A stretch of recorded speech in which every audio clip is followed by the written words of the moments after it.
Hello बच्चों, आज हम पढ़ने वाले हैं क्लास 10 का चैप्टर नंबर 2। बहू का मतलब यहाँ पे वो सास बहू वाली बहू नहीं, बिल्कुल हिंदी में अपन बोलते हैं बहुपद। अब 2x आपस में एक अलग टुकड़ा है और 5 जो है आपस में एक अलग टुकड़ा है। जैसे रीजन है कि पॉलिनोमियल के लिए होना चाहिए बहुत सारे टुकड़े, और ये बहुत सारे टुकड़ों में नहीं है डिवाइडेशन है। तो पॉलिनोमियल की एक टर्म एंड कंडीशन होती है जिसके हेलो बच्चों, आज हम पढ़ने वाले हैं क्लास 10 का चैप्टर नंबर 2 जिसका नाम है पॉलिनोमियल।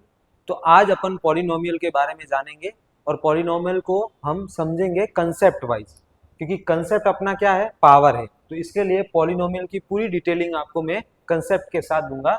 सबसे पहले पॉलिनोमियल्स का मीन समझने की कोशिश करते हैं कि पॉलिनोमियल क्या होता है।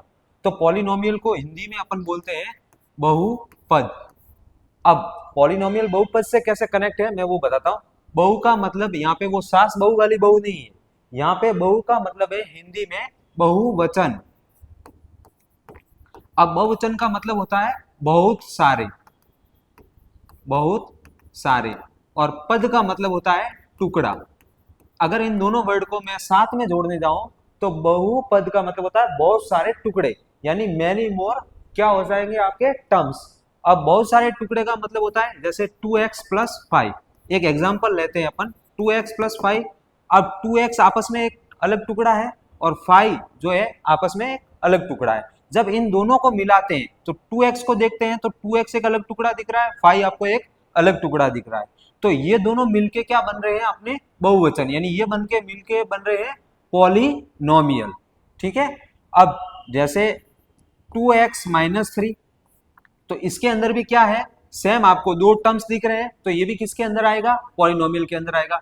लेकिन अगर इसका एग्जांपल है x अपॉन वाई, तो x अपॉन वाई आपका बहुपद या पॉलिनोमियल नहीं हो सकता। उसके पीछे रीजन है कि पॉलिनोमियल के लिए होना चाहिए बहुत सारे टुकड़े, और ये बहुत सारे टुकड़ों में नहीं है, डिवाइडेशन में। तो पॉलिनोमियल की एक टर्म एंड कंडीशन होती है जिसके अंदर पॉलिनोमियल वो तब हो सकता है जब उसके अंदर एक तो एडिशन आए या फिर एक सब्ट्रैक्शन आए। एडिशन का मतलब होता है कि ये देखो यहाँ पे आपको दिख रहा है 2x प्लस 5, तो बीच में प्लस आ रहा है, यहाँ 2x माइनस 3 तो क्या आ रहा है, माइनस। तो ये अपने दो आपस में मिलकर क्या बन सकते हैं, टर्म्स बन सकते हैं या टुकड़े बन सकते हैं। लेकिन अगर मैं इसको ऐसा लिखूं 2x क्यूब इंटू 5, तो ये एक पॉलिनोमियल नहीं है, क्योंकि पॉलिनोमियल के लिए क्या चाहिए, या तो वो एडिशन फॉर्म में होना चाहिए या फिर वो सब्ट्रैक्शन फॉर्म में होना चाहिए।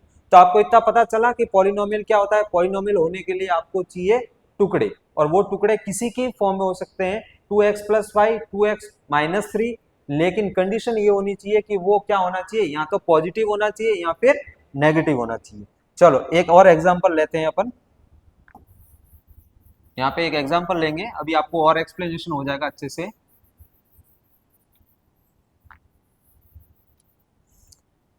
जैसे एक एग्जांपल है 3x square plus 4x plus 5। ठीक है, ये आपको एक टर्म दिख रहा है। अब इस टर्म को समझने से पहले, ये पॉलिनोमियल को पूरी तरीके से एक्सप्लेन कर देगा, लेकिन इसको समझने से पहले अपन कुछ चीजें समझते हैं।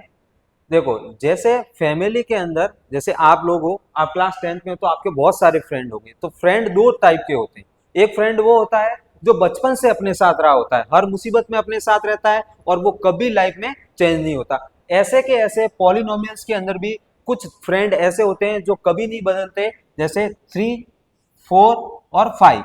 इनको अपन बोलते हैं कांस्टेंट। क्या बोलेंगे बच्चा, इसको बोलेंगे कांस्टेंट। ये कांस्टेंट वो फ्रेंड है जो कभी नहीं बदल सकते। लेकिन कुछ ऐसे अपने दोस्त होते हैं जो समय के साथ बदल जाते हैं, यानी कहने का मतलब उनको जब जरूरत रहेगी अपनी तब अपने साथ होते हैं, जरूरत खत्म होने पर वो चले जाते हैं। उसी जैसा पॉलिनोमियल के अंदर क्या होता है कि कुछ टर्म्स ऐसे होते हैं जो हर बार चेंज होते रहते हैं। जैसे यहाँ पे आप देखोगे तो आपको दिख रहा होगा एक्स स्क्वायर एक्स, ये आपके कहलाते हैं वेरिएबल।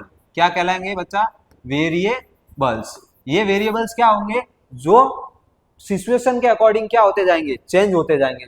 लेकिन ये जो कांस्टेंट है वो हमेशा क्या रहते हैं, फिक्स रहते हैं। तो जैसे अपना दोस्त हमेशा बचपन वाला जो कभी चेंज नहीं होता, तो वो इस पॉलिनोमियल के अंदर क्या कहलाएगा, कांस्टेंट कहलाएगा। लेकिन जो दोस्त समय के साथ चेंज हो गया उसको अपन क्या बोलेंगे, वेरिएबल। तो पॉलिनोमियल होने के लिए दो कंडीशन जरूरी होती है।